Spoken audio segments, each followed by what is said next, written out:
उस महापुराण के कारण मुझे उपलब्धियां हो रही हैं और उसकी मर्यादा जो है हम नष्ट कर रहे हैं।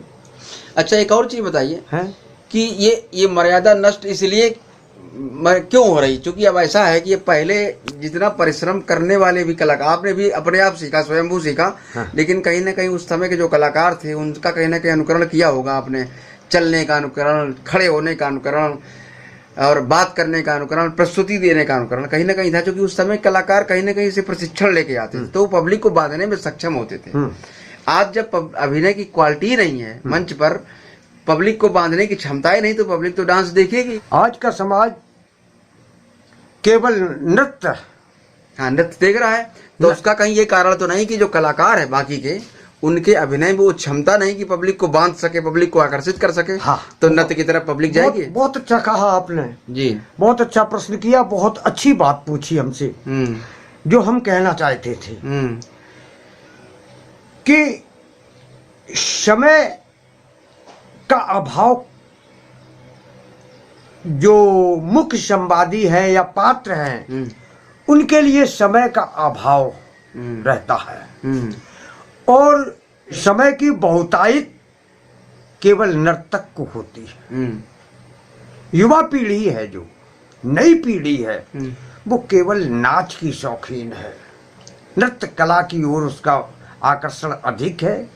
और आज के जो नग्न गाने हैं, जिसमें सारहीन गाने हैं, उनमें वो रुचि रखते हैं। अच्छा, एक बात और है, अल्पज्ञता और है, अज्ञान और है। नहीं, पहले तो अज्ञान और था, पहले तो समाज पढ़ा लिखा कम होता था। पहले जो है हमारी धार्मिक भावनाएं थी। पहले की जनता में धार्मिक भावनाएं थी, तो अज्ञान पीछे हो गया, धार्मिक भावनाएं आगे हो गई। नहीं, अभी जैसे एक चीज होती है कि जब कहीं विशुद्ध रामलीला हो रही होती है और उसके प्रस्तुत करने वाले कलाकार उच्च कोट के मतलब अच्छे होते हैं, प्रशिक्षित होते हैं, जिनको अच्छा प्रदर्शन करना आता है, उनको अभी भी लोग देखना पसंद करते हैं। तो कहीं ये जो नए कलाकार आए हैं, नई जो पीढ़ी आई रामलीला के कलाकारों की, जो मैं कहना चाह रहा, नाच क्यों आदमी पसंद कर रहा है? इसीलिए तो कि अच्छे कलाकार मंच पर अच्छा प्रदर्शन नहीं कर पा रहे हैं।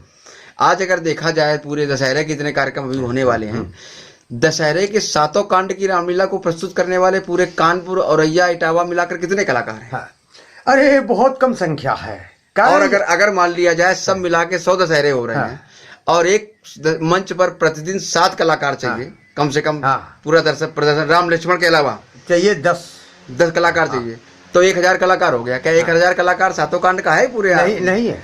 तो अब ऐसे जब कलाकार, अप्रशिक्षित कलाकार, खाना पूर्ति वाले वहाँ डाले जाएंगे तो वो चीज प्रस्तुत नहीं कर पाएंगे, प्रभाव नहीं डालते। तो जब प्रभाव नहीं पड़ेगा पब्लिक पर तो बैठे ही कैसे? एक बात और, तो उसका तरीका ये होता है कि चलो भाई थोड़ी देर डांस करा दो तो पब्लिक रुकी रहे, लोग यही तो कहते हैं डिमांड बार बार। एक बात और है जी, इसलिए और अच्छे कलाकार भी है, हम लक्ष्मण अभिनेता हैं, हम राम अभिनेता हैं, या हम जनक अभिनेता हैं, लेकिन अब क्या है कि हमारी जो काव्य शैली है, जो मेरी गीत प्रधानता है, वो भी हम क्या है करते हैं, नए तरानों में परिवर्तन, वो पलट कर देते हैं। फिल्मी पलटों को, फिल्मी में हम बदल देते, पलट करते हैं, पैरोडी गाते हैं।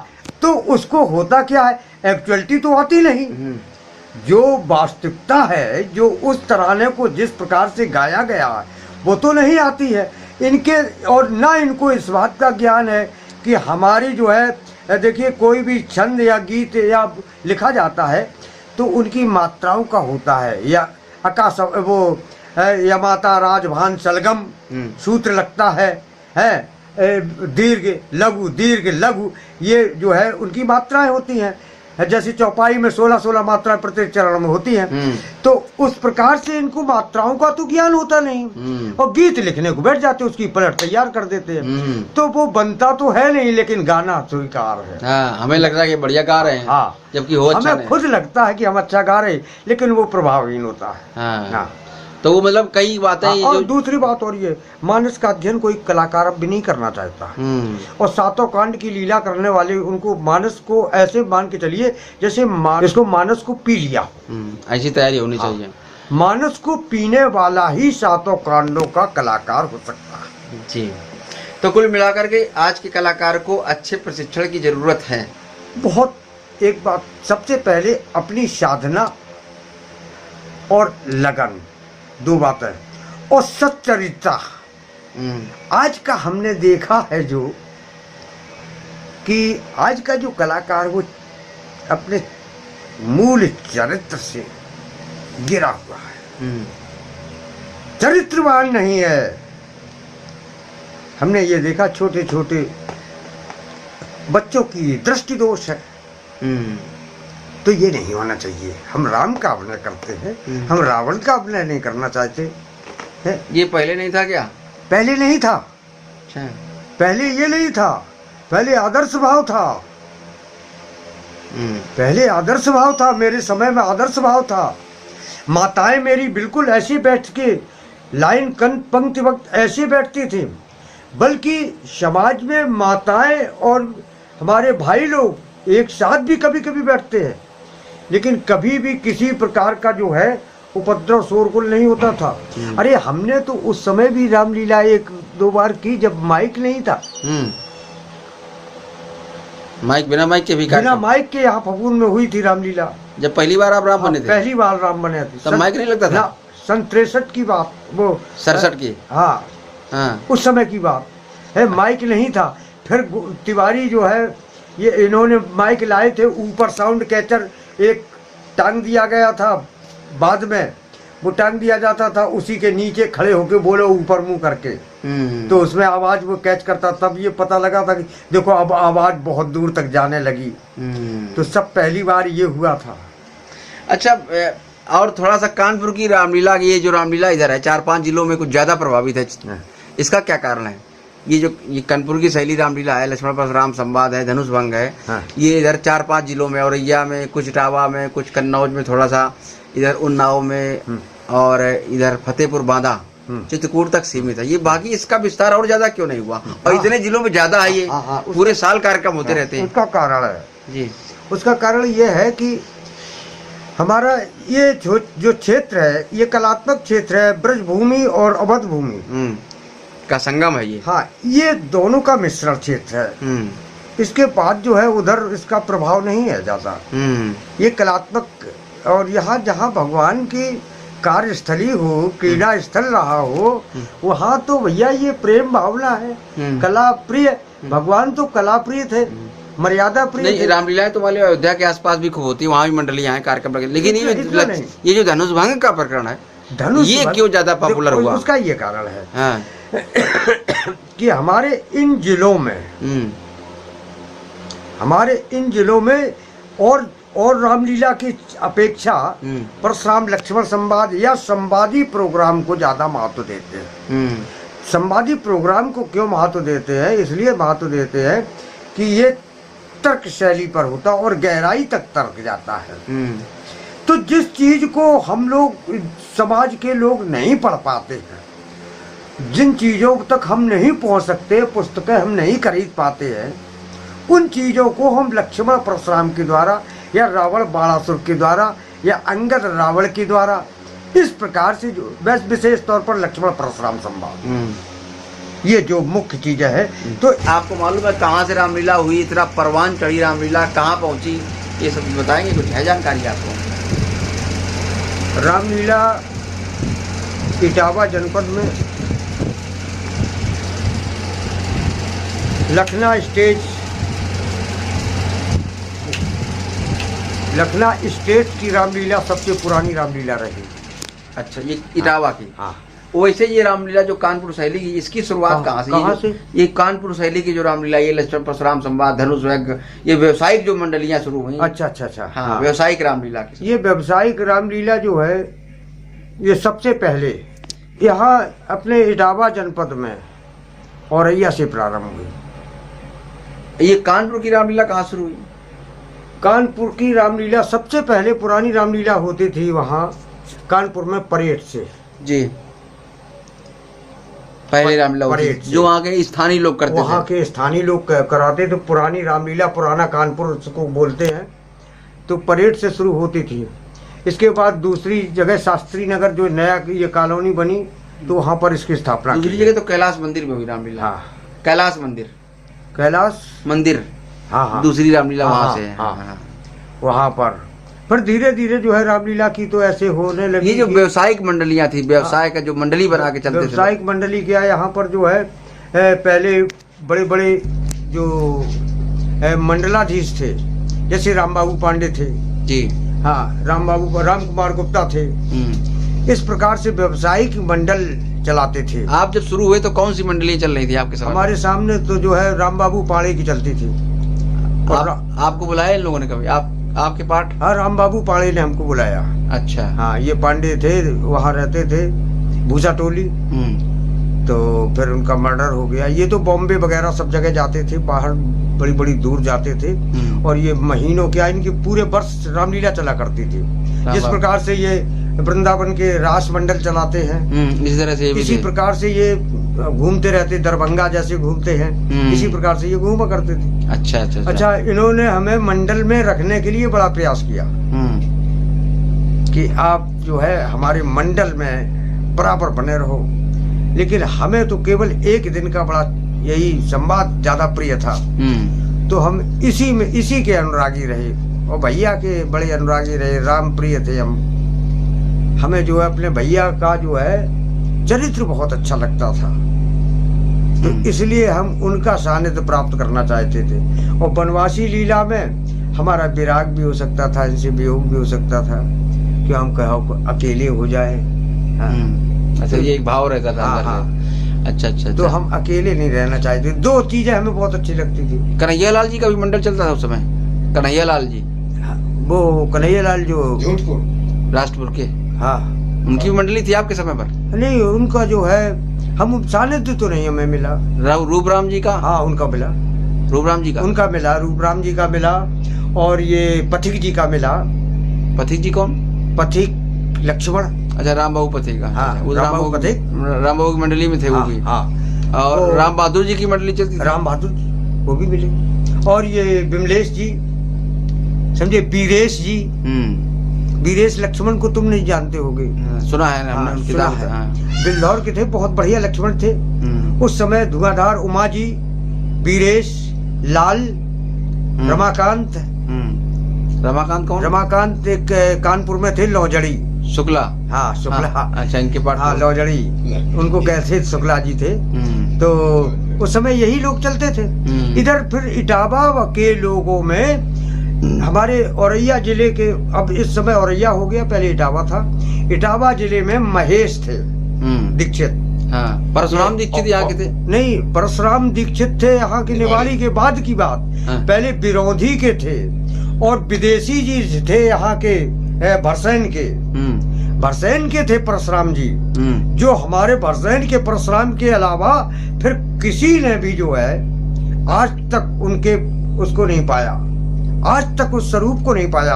परशुराम जी जो भरसैन के थे, ये क्या करते थे, गांव के बाहर अपनी तपस्या किया करते थे, आग जला के और बैठते थे धूनी रमा के। और कभी भी मंच पर सीधे नहीं, पर्दा नहीं खुलता था, सीधे ये सीधे। हाँ, जो जैसी मानस की चौपाई व्यास जी ने दी कि दे अवसर सुन से उधर मंगा, उसी समय ये हर हर बम बम हर हर बम बम करते करते सीधे सीधे। वो मतलब जब कहीं जाते शाम को पहुंच गए, चले आते थे। क्या था उनका नियम? शाम को पहुंच गए, विदेशी शाम को पहुंच गए जैसे, हाँ, जैसे पहुंच जाते थे और फिर धुनी रमाते थे। हाँ, धुनी रमा लेते और कुछ खाते नहीं, निराहार रहते थे। आग जला के बैठ गए, कार्यक्रम के बाद ही खाते थे। कपड़े बड़े कैसे पहनते थे? कपड़े तो जो है ये लंगोटा गोटा नहीं चलाते थे, वो धोती पहनते थे। अच्छा। हाँ, धोती पहनते थे, यहाँ घुटनों के नीचे तक धोती पहन के आते थे।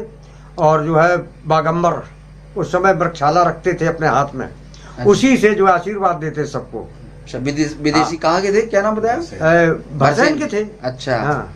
तो इनका भी कानपुर में प्रभाव रहा? हाँ, विदेशी जी। हाँ। अच्छा, परशुराम दीक्षित उसके बाद हुए? परशुराम दीक्षित निवाड़ी के थे, ये कानपुर में ये बहुत बाद में हुए। मुरारी जी तो उन्हीं के शिष्य थे। क्या?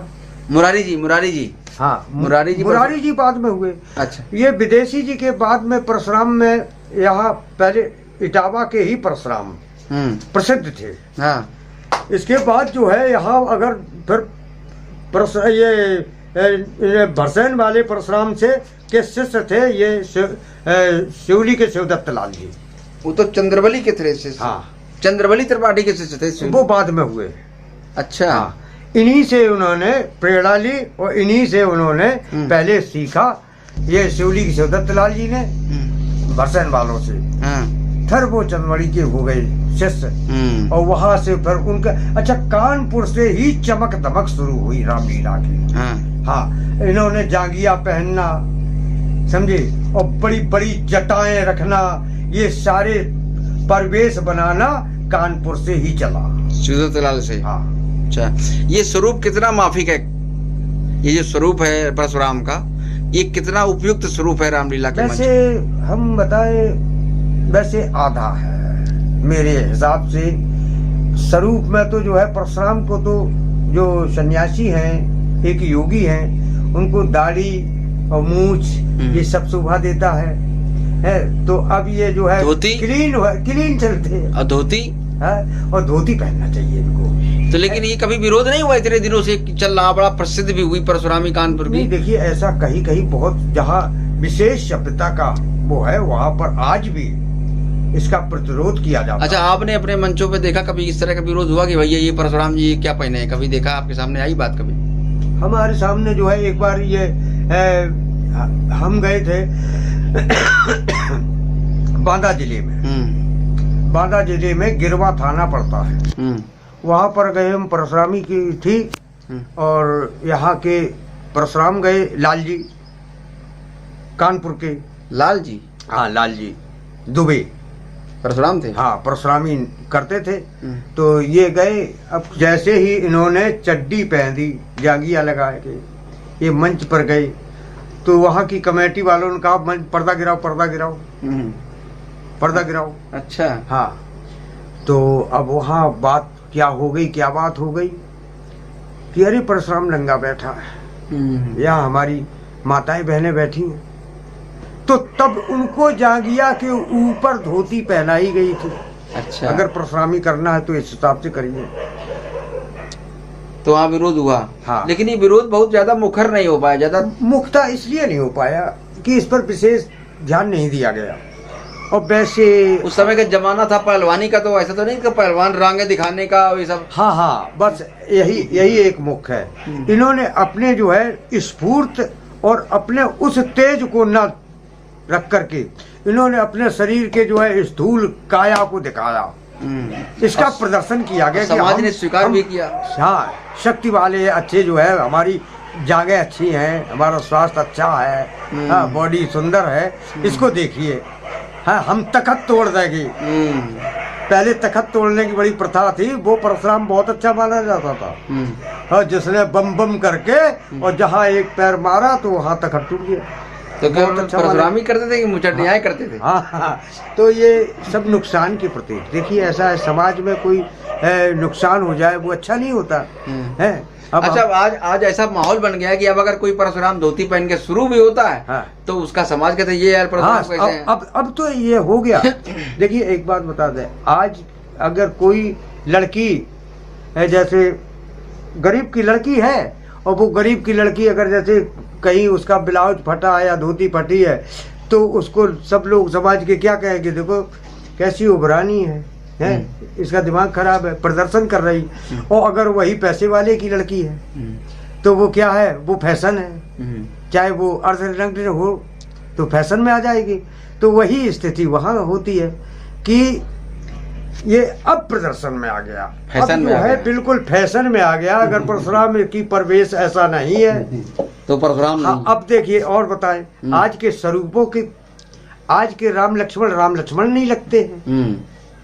आप आज के राम लक्ष्मण तो ऐसे ही, हम तो रोज ऐसा करें, ये लोग गए और सीधा एक तिलक लगा लिया, उनके स्वरूप में कोई पहचान ही नहीं, वास्तविकता की नेचुरलिटी से दूर है, भगवान के चिन्हों से को धारण नहीं करते और कहते हम स्वरूप बने हैं, हम राम लक्ष्मण बने हैं। पहले स्वरूप का मतलब होता है, राम बनने का मतलब ये होता है, लक्ष्मण बनने का मतलब ये होता है कि हमारे मुखारबिंद से जो आभा है वो चमकदार होनी चाहिए। और आभा क्या थी, उनका जो तिलक होता था, उसके जो फूल लगते थे, फूल बनते थे, है, उनके चेहरे के दिग्दर्शन को देखने के लिए, लावण्य को देखने के लिए लोग लालायित रहते थे। तो फूल का वर्णन तो कहीं नहीं, भाल तिलक श्रमबिंदु सुहाए तिलक तो का केवल तो... एक नहीं, रामचरितमानस में भी जो स्वरूप का वर्णन, उसमें तिलक का ही वर्णन है। हाँ। सिर मुकुट कुंडल तिलक चार उदारंग विभूषण। नहीं, और भी आपने नहीं देखा जी। देख है रुचिल कम्बुकल ग्रीवा जिम त्रिभुवन सुषमा की शिवा, ये सब रेखाएं चिन्ह अंकित होते थे, समझे। तो ये चिन्ह लोगों को धारण नहीं करते हैं। और भ्रकुटी पर जो है देखिए, उनकी भ्रकुटी का भी वर्णन दिया है उसमें, है मोर पंख सखसोहत कैसे है, उसका मुकुट का क्रीट का दिया गया है, क्रीट को मुकुट मकरा कृत कुंडल मणिमाला और डारे है, कटसर धनुष पीताम्बर सोहे नयन दो रत्नारे है। मोर पंख का भी श्री राम लगाते थे क्या? राम जी ने मोर पंख धारण नहीं किया क्या? हाँ वही, लेकिन अभी कहीं रामलीला मोर पंख सी सोहत कैसे आपने करीब की जिम बिच गुच्छ कली जिम जैसे ऐसे है कुछ नहीं है। तो आपने कभी धारण किया मोर पंख? आपके समय में धारण होता था मोर पंख लगा देते? अब तो जो क्रीट जो लगता है, क्रीट है क्या? क्रीट मुकुट जो होता है, मुकुट में जो एक मोर जैसा वो होता है गोलाकार, वो अलग कर श्री जिसको बोलते हैं। जब जैसे हम लोग शंका वगैरह करते तो उसको निकाल देते हैं, पूरे मुकुट को तो नहीं होता। तो ये मोर पंख का प्रतीक है? वही प्रतीक है मोर पंख का। अच्छा, तो उसकी जगह मोर पंख का प्रयोग किया जा सकता है क्या? हाँ किया जा सकता, करना चाहिए। हाँ करना चाहिए। सखियों ने कहा, जिस समय राम लक्ष्मण को देखा उस समय जो है सखियों ने कहा, इनकी वर्णन किया है उसमें मोर पंख कहा है। इस पर बहुत चर्चा हुई एक बार जी, कि क्या राम ने कहीं मोर पंख धारण किया? वो तो कृष्ण ने धारण किया, हमने कहा राम ने किया। ये कहाँ किया? तो हमने फिर बताया, फिर मानस उठा के देखी गई, उसमें अक्षर सब पाई गई। धारण करना चाहिए राम लक्ष्मण को भी। हाँ करना चाहिए, दोनों के मुख में। हाँ दोनों करना चाहिए। अच्छा, और बताइए, इधर संवाद का क्रम कहाँ पहुंचा है? पहले आपके समय कविताओं का संवाद, छंद का संवाद होता था, कोई तर्क तैयार करना तो उसका गीत तैयार करते थे, आप कविता तैयार करते थे। अब क्रम का आ गया, ये कौन सा क्रम है? ये कितना अच्छा है ये? हमें आज के क्रम में तो ऐसे है जैसे पत्थर का टुकड़ा कहीं फेंक दो, किसको मारो तो पत्थर को ये पता नहीं लगता इसकी धार किधर है ना। तो उसका जो है कोई धार ही समझ में नहीं आती, जिधर लग जाए वही जो मुंह है उसका। अच्छा है, तो यही है आज का संवाद है। आज का व्यवसायिक संवाद हो गया। परशुराम जी आते हैं 5 बजे, इसके बाद उन्होंने आशीर्वाद देने में शुरू कर दिया, 2 घंटे लगा दिए, इसके बाद संवाद थोड़ी बहुत देर जुड़ा और उसकी कोई रूपरेखा नहीं, कोई उठा पटकी नहीं, सीधे सीधे जहाँ आया वहीं चल दिए, भाग दौड़ मचा दिया, समझे। और 1 घंटे आध घंटे में वो सारी लीला समाप्त कर देते, इसलिए इच्छा नहीं होती है। अच्छा, वो चीज नहीं रही। हाँ। अच्छा, क्रम नहीं रहा। देखिए एक बात बताए, सुन बचन लखन मुस्काने, यहाँ तक शोभिल गाय ब्याह समाजा तक तो ये निर्धारित है कहाँ तक व्यास जी पर। और जहाँ सुनमुन वचन हो गया, लक्ष्मण जी के बोल शुरू हुए, फिर परशुराम क्या बोले ये तो भगवान ही मालिक है।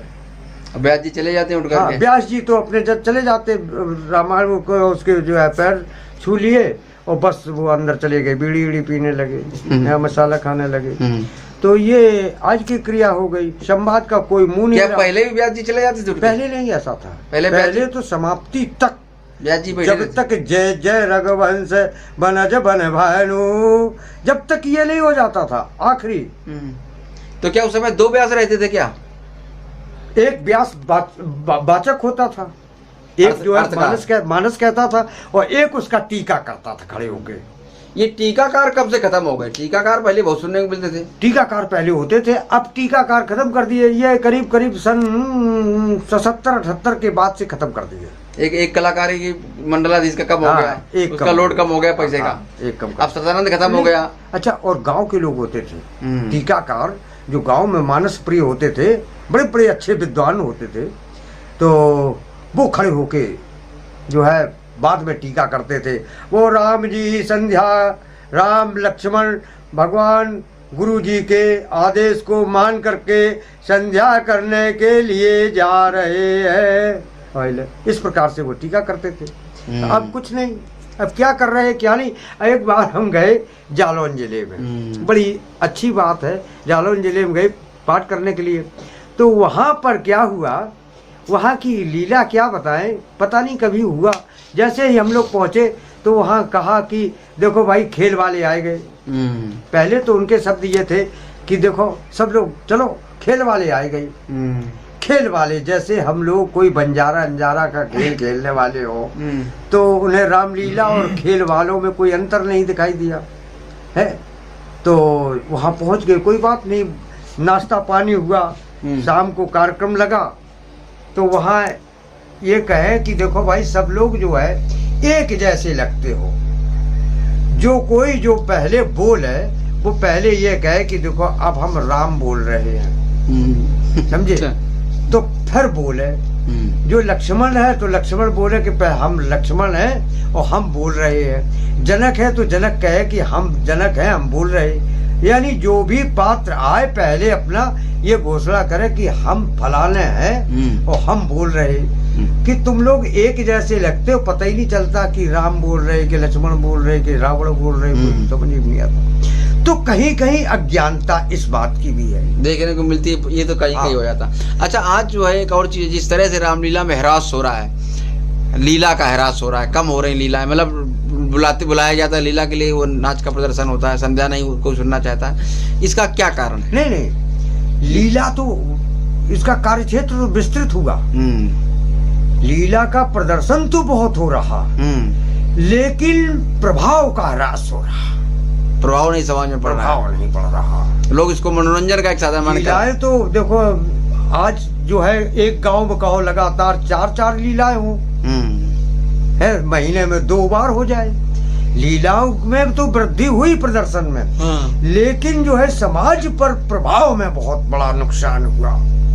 क्यों? तो क्या कलाकार प्रभाव छोड़ने में अक्षम है, या समाज लेना नहीं चाहता, या दोनों बातें हैं? नहीं, समाज राम लक्ष्मण या परशुराम या इनकी बात नहीं सुनना चाहता। दर्शक की भीड़ तब तक हमने देखी जब तक कि नृत्य का कार्यक्रम चल रहा। नहीं, मैं ये कह रहा हूँ, समाज लेना नहीं चाहता या देने वालों में क्षमताएं नहीं देने की है?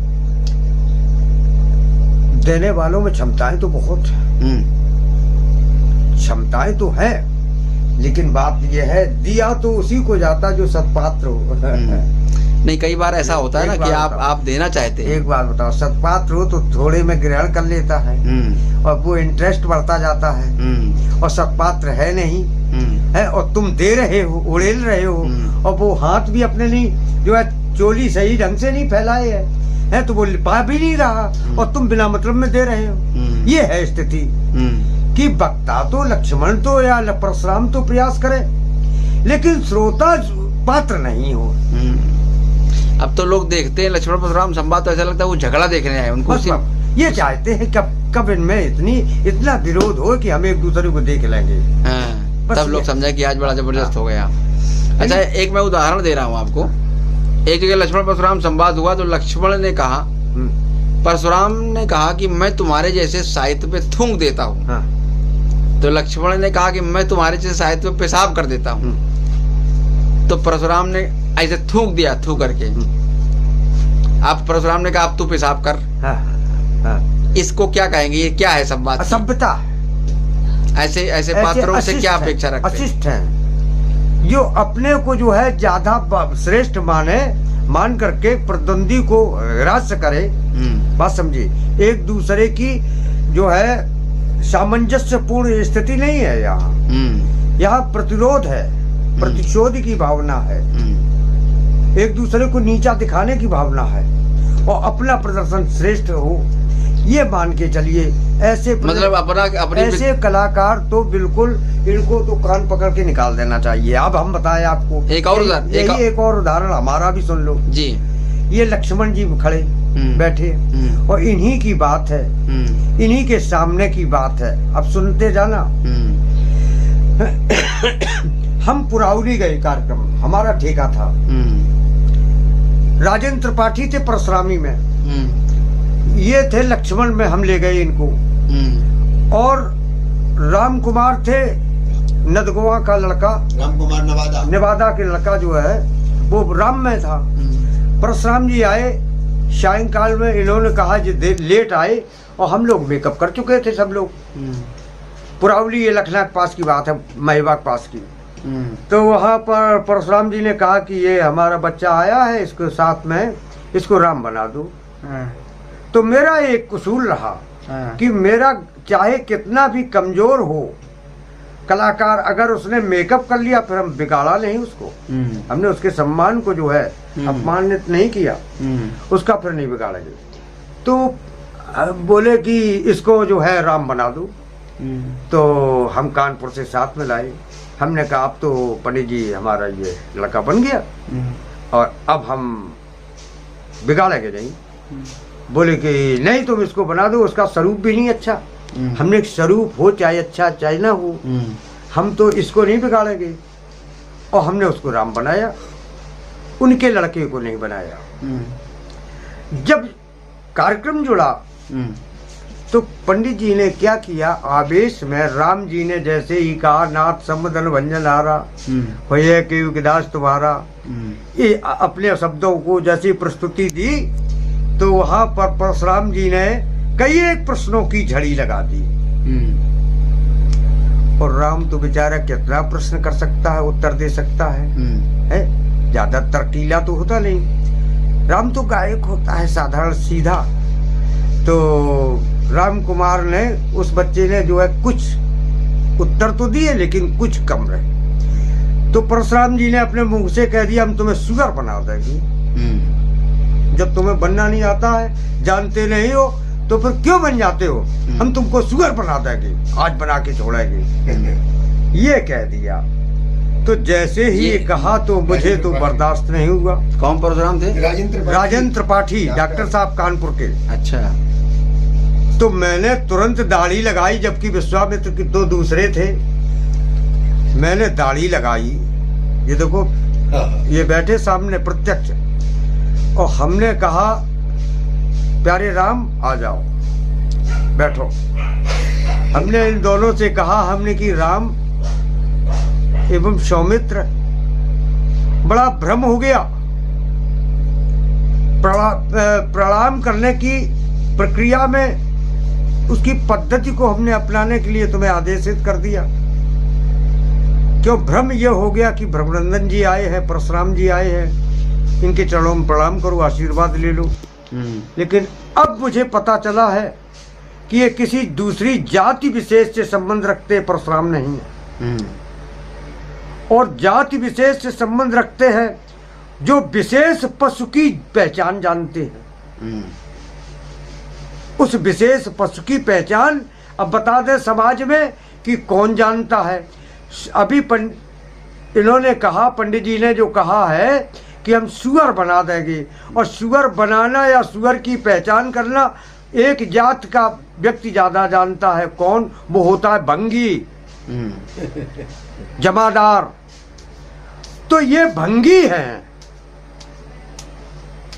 इनकी जात भंगी है, इसलिए ये सुअर बनाना जानते हैं। और क्योंकि सुअर जब मर जाता तो उसको बना के ये खा जाते, बनाना जानते हैं। अच्छा। हाँ, तो ये अभक्ष भी है और जात इनकी भंगी की है।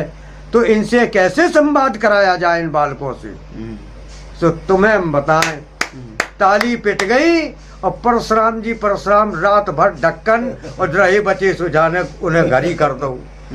हाँ, सवेरे फिर उनकी विदाई नहीं दी गई। और ये समझ लो वो ये कहे कि अब जो है कि हम किराया दिया, अब वो का कहे हम पेंट बेच के जाए। ये कहे कि अब हम पेंट बेच के जाए का किराया लगाए, हम कहाँ से किराया था उधर दे।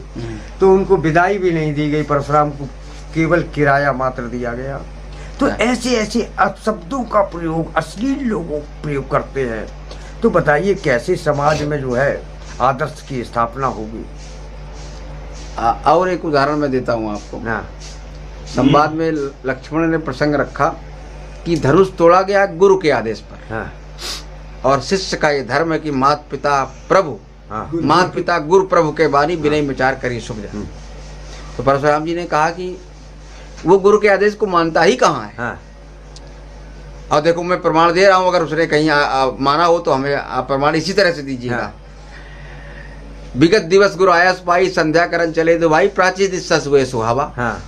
आदेश तो दिया गया, चले तो संध्या करने, लेकिन संध्या करने का कोई प्रमाण नहीं है। जैसे मैंने विगत दिवस गुरु आयस पाई पढ़ा, ऐसे तुम भी वरलक्ष्मण अगर पढ़ के सुना सकते हो तो मैं समझ लूंगा कि उसने आदेश का पालन किया, अन्यथा मैं कोई बात नहीं करना चाहता हूँ। तो लक्ष्मण ने फिर समझाने का प्रयास किया कि नहीं, संध्या न करने का अगर संध्या करने का अगर कहीं प्रमाण नहीं तो न करने का भी कोई प्रमाण नहीं है। और संध्या अगर नहीं की गई है, क्योंकि संध्या का आदेश दिया गया विगत दिवस जब दिन व्यतीत हो रहा है, संध्या काल सूर्यास्त होने वाला है, और चंद्रमा सुहावा हुआ कब, जब घोर अंधकार हो गया, क्योंकि चंद्रमा तो सुहावा तभी होता है। तो उस सूर्यास्त से लेकर के रात्रि पर्यंत तक करते क्या रहे, तो परशुराम जी ने कहा लोभड़ी करते रहे। और क्या करते रहे? हाँ, अब समझ लीजिए क्या है ऐसे को क्या कहेंगे आप? तो हम तो इसको अज्ञानता, अल्पज्ञता और मूर्खता कहेंगे। ऐसे मूर्ख जो है, अगर कोई पात्र प्रदर्शन करते हैं, अपनी वाणी का इस प्रकार से प्रयोग करें तो इनका बहिष्कार कर देना चाहिए। लेकिन समाज में ऐसे लोगों को पसंद भी बड़ा किया जा रहा है। क्या पसंद वही मूर्ख मंडली करेगी। मुख पदलम दलाकारम वाणी चंद्र शीतला हृदय क्रोध संयुक्तम त्रिभुज मूर्ख हृदय न चेत, चाहे गुरु मिले बिरंच सम, फूले फले न बेत, जदप सुधा पर सही जले। मूर्ख समाज के लिए मूर्ख जो है प्रदर्शन करते हैं तो उन्हें पसंद आएगा, और जो सभ्य समाज या विद्वान समाज के लिए ये अशोभनीय बात है उसको कान पकड़ के नीचे निकाल दिया जाएगा।